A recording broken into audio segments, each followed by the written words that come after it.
রাসূলুল্লাহ সাল্লাল্লাহু আলাইহি ওয়াসাল্লাম ছিলেন সৃষ্টি জগতের সবচেয়ে সুন্দর, এজন্য আমরা তাকে সৃষ্টি জগতে সবথেকে বেশি ভালোবাসি। তিনি কতটা সুন্দর ছিলেন এ সম্পর্কে আমরা জাবির রাদিয়াল্লাহু তাআলা আনহুর একটি হাদিস লক্ষ্য করতে পারি। তিনি বলেছেন, একদিন চাঁদনি রাতে রাসূলুল্লাহ সাল্লাল্লাহু আলাইহি ওয়াসাল্লাম খালি আকাশের তলায় দাঁড়িয়েছিলেন। আমি জাবির একবার চাঁদ দেখছিলাম, আর একবার প্যারে মুস্তাফা সাল্লাল্লাহু আলাইহি ওয়াসাল্লামকে উপলব্ধি করছিলাম।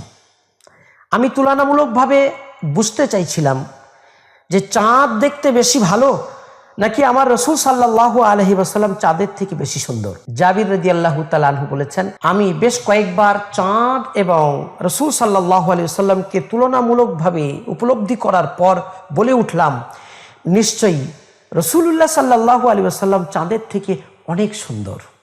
সুবহানাল্লাহি বিহামদিহি।